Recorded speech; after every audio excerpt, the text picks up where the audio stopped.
Hello guys and welcome back to Team Car Delight. So automatic cars तो India में काफ़ी सारी available है और आज हम शेयर करने वाले आपके साथ Hyundai Venue DCT का रिव्यू। DCT के बारे में काफ़ी सारी स्टार्टिंग में प्रॉब्लम्स आई थी, हीटिंग इशू वगैरह भी आए थे एंड अदर प्रॉब्लम्स भी चल रही थी। उसके बारे में भी आज हम बात करने वाले हैं कि अब क्या रिस्पॉन्स है DCT का, क्या हीटिंग इशू चल रहा है, अभी भी नहीं चल रहा, how is the suspension, how is the on road mileage in city with AC and traffic. तो हर एक एस्पेक्ट के बारे में हम आज बात करने वाले हैं। जो DCT है, सोनेट का DCT कैसा है, यहाँ पे वेन्यू का DCT, इन दोनों कार्स का अगर हम कंपेयर करें कैसा है एंड कौन सी कार बेटर है। सो सारी डिटेल के बारे में आज हम बात करने वाले हैं। सो मेक श्योर चैनल को सब्सक्राइब भी करें एंड बेल आइकन को प्रेस कर दें। सो बेसिकली गाइस यहाँ पे आप पेडल्स के बीच में स्पेस देख सकते हैं। स्पेस काफ़ी एक्यूरेट अवेलेबल है। We have got good size dead pedal as well and car को ड्राइव करते हैं तो ये जो चीज़ है हमें ट्रबल नहीं करती है as such. And overall this is the view while driving. तो फुल बोनेट यहाँ पे विजिबल नहीं रहता, पार्शियल बोनेट विजिबल रहता है एंड यहाँ पे कर्विश टाइप ऑफ बोनेट दिया गया एंड विंग मिरर्स का साइज़ काफ़ी बिग है एंड इवन जो रियर व्यू मिरर है वो भी आपको काफ़ी अच्छा क्लियर व्यू ऑफर करता है। सो ये है basically 1 litre 3 cylinder turbocharge petrol engine, 118 bhp of power and 172 Nm of torque मिलता है। एंड कार को जैसे हम यहाँ पे स्टार्ट करते हैं so you here a little bit noise because ये यहाँ पे टर्बोचार्ज इंजन है, वो भी 1 लीटर। सो यहाँ पे पावर भी अच्छी है, माइलेज भी अच्छी है, लेकिन आपको एनवीएच लेवल हाई मिलता है, यानी कि नॉइज़, वाइब्रेशन एंड हार्शनेस आपको थोड़ी हाई मिलेगी। बहुत ज़्यादा नहीं दी गई, लेकिन नेचुरली एस्पिरेटेड के अगर आप कंपेयर करेंगे उससे तो डेफिनेटली वहाँ के कंपैरिजन में हाई मिलेगी। So you can hear the noise. So बहुत ही स्मूथ एंड रिलैक्स तरीके से अगर आप ड्राइव करेंगे तो नॉइज़ भी आपको बहुत ही कम मिलती है। ऐसा कोई नॉइज़ नहीं है कि जो आपको ट्रबल करेगी।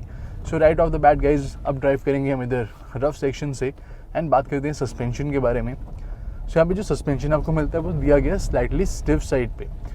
स्लाइटली तो नहीं, लेकिन थोड़ा ज़्यादा ही स्लाइटली से आपको स्टिफ साइड पे मिलेगा।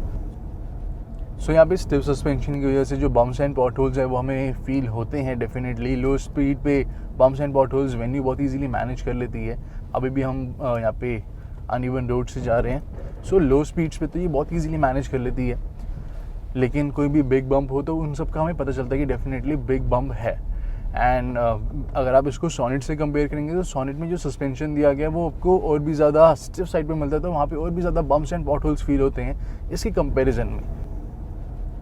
यहाँ पे स्टिफ साइड पे सस्पेंशन होने की वजह से आपको हाई स्पीड पे एक्सीलेंट स्टेबिलिटी मिलती है, बहुत ही प्लांटेड राइड मिलती है एंड जो बॉडी रोल है वो भी काफ़ी इन अंडर कंट्रोल दिया गया। सो यहाँ पे आप देख सकते हैं बिग बम्प्स भी जो हैं वो लो स्पीड पे ये एब्जॉर्ब कर लेता है।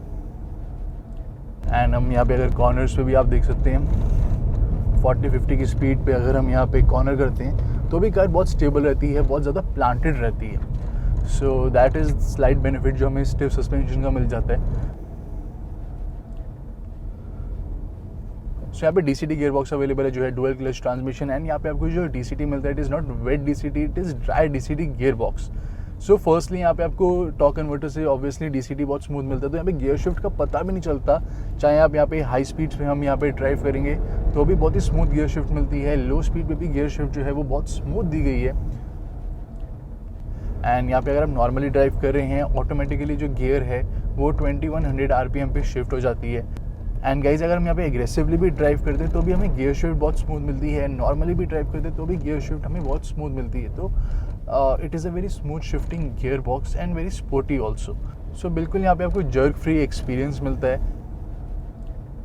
सो बेसिकली जो ड्राई DCT गियर बॉक्स होता है उसमें हीटिंग इशू थोड़ा बहुत डेफिनेटली रहता ही है। एंड यहाँ पे आप देख सकते हैं हमें इवन ट्रांसमिशन का टेम्परेचर भी दिया गया है। सो यहाँ पे प्रॉपर आपको ट्रांसमिशन टेम्परेचर गेज मिल जाता है जो कि शो करे कितना कूल है, कितना हीट है। सो यहाँ पे वेन्यू में अर्लियर काफ़ी ज़्यादा हीटिंग इशू था DCT में, तो DCT बहुत जल्दी हीट हो जाता था, लेकिन इसका ट्रांसमिशन कंट्रोल यूनिट जो है उसको अपग्रेड करा गया, कुछ चेंजेस करे गए, उससे हीटिंग इशू जो है वो थोड़ा मिनिमाइज हुआ। एंड गाइस बात करते हैं स्टीयरिंग व्हील के बारे में। तो वेन्यू का स्टीयरिंग व्हील ओवरऑल आपको जो है लाइट मिलता है अगर आप वेन्यू 1.2 देखें, 1.5 डीजल देखें, लेकिन यहाँ पे 1 लीटर स्पेशली ये DCT कॉम्बिनेशन के साथ जो स्टीयरिंग है वो स्लाइटली ज़्यादा ये वेट कैरी करता है, तो स्लाइटली ज़्यादा ये अडेप्टिव दिया गया है। स्पीड के अकॉर्डिंग ये वेट कैरी करता है, इवन लो स्पीड पे भी ये स्लाइटली ज़्यादा हैवी है अगर हम बाकी जो वेन्यू के इंजन हैं उनसे कंपेयर करें। एंड ये बेसिकली दिया गया है बिकॉज यहाँ पे DCT अवेलेबल है, तो DCT is a very smooth gear box बहुत ही स्पोर्टी गियर बॉक्स है ये, एंड कार को ओवरऑल कॉम्प्लीमेंट करने के लिए बेसिकली। ऐसा भी नहीं है कि बिल्कुल आपको एक्स्ट्रॉर्डनरी फीडबैक ऑफर करता है, बहुत ही ज़्यादा कम्युनिकेटिव फॉक्सवैगन या स्कोडा लेवल दिया गया, ऐसा नहीं है। लेकिन ये बाकी के जो इंजन है वेन्यू के, उसके कंपैरिजन में ज़्यादा फीडबैक ऑफर करता है, ज़्यादा कम्युनिकेटिव है, ज़्यादा डायरेक्ट दिया गया। तो you feel that slight bit of weight while driving the car, जो कि काफ़ी अच्छा भी है गाइस, बिकॉज DCT के साथ स्लाइट हेवी स्टीयरिंग व्हील जो है वो एक fun to drive factor add करता है। एंड स्टीयरिंग में यहाँ पे DCT में स्लाइट वेट दिया गया, तो 0 पॉइंट लेवल पे भी ये स्लाइट टाइम लेता है आने में, अगर हम बाकी 1.2 से कंपेयर करें या फिर डीजल से कंपेयर करें, वेन्यू से।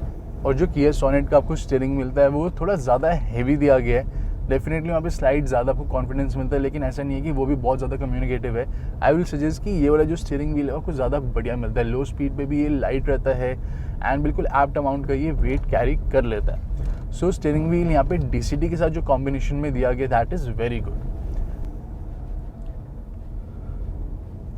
एंड गाइस बात करते हैं यहाँ पे ब्रेक्स के बारे में। तो यहाँ पे जो लो सिटी स्पीड है उसमें हम ब्रेक्स अगर हिट करते हैं जैसे कि 30-40 की स्पीड पे, 20 की स्पीड पे, तब जो ब्रेक की पावर है वो बहुत ज़्यादा आपको शार्प मिलती है, बहुत ही प्रिसाइज वहाँ पे ब्रेक्स आपको मिलती है।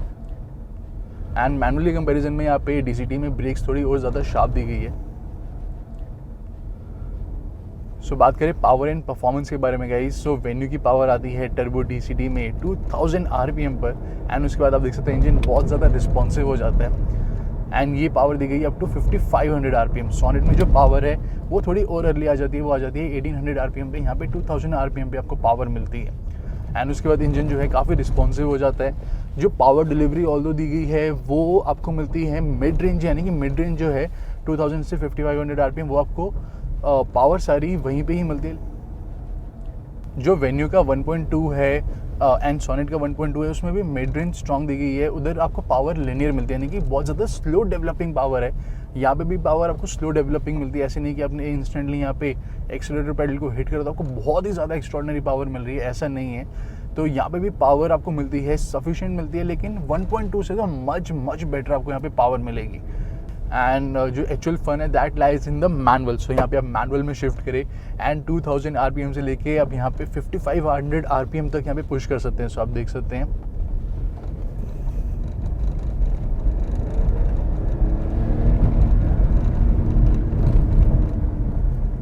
सो बहुत ही ज़्यादा एक्सलेंट यहाँ पे पावर डिलीवरी अवेलेबल है। सो आप देख सकते हैं सेकेंड गियर पे अप टू 60 की स्पीड पे ये आराम से चला जाता है, एंड तब इंजन थोड़ा वोकल हो जाएगा, but it is a fun to drive engine for sure. And guys mileage की बात करें तो यहाँ पे अगर हमें जो नॉर्मल सिटी में माइलेज मिली है that is 12 to 13 kmpl, and अगर यहाँ पे आप 24 टेम्परेचर पे AC यूज़ करेंगे तो भी आपको आराम से यहाँ पे 12 to 13 kmpl मिल जाएगी। यहाँ पे आप लो से 20 के बीच में जो टेम्परेचर है उसमें आप चलाते हैं कार विद नॉर्मल ट्रैफिक, लो से लेके 20 तक के टेम्परेचर में, तब आपको माइलेज मिलेगी यहाँ पे 10 to 11 की। यहाँ पे अगर आप कोई ट्रैफिक वगैरह में स्टक हो जाते हैं, बम्पर टू बम्पर ट्रैफिक है या कार बहुत ज़्यादा स्लो चल रही है, तब यहाँ पे आपको 8.5 से लेके 9.5 तक की माइलेज मिल सकती है। सो यहाँ पे जो वेंट है बिल्कुल स्टीयरिंग के पास दिया गया है, बिल्कुल इसके अलाइंड है इससे। सो यहाँ पे जो फ्लो है थोड़ा बहुत स्टीयरिंग से ब्लॉक हो जाता है। So that is one thing. Other than that guys यहाँ पे जो पावर है कार में वो आपको काफ़ी अच्छी मिल जाती है, मोर देन सफिशिएंट पावर दी गई है। Then mileage is also decent, gear shift आपको बहुत ही स्मूथ मिलते हैं। तो अगर आप प्लान कर रहे हैं इस कार को परचेज करने का, then you should go for it.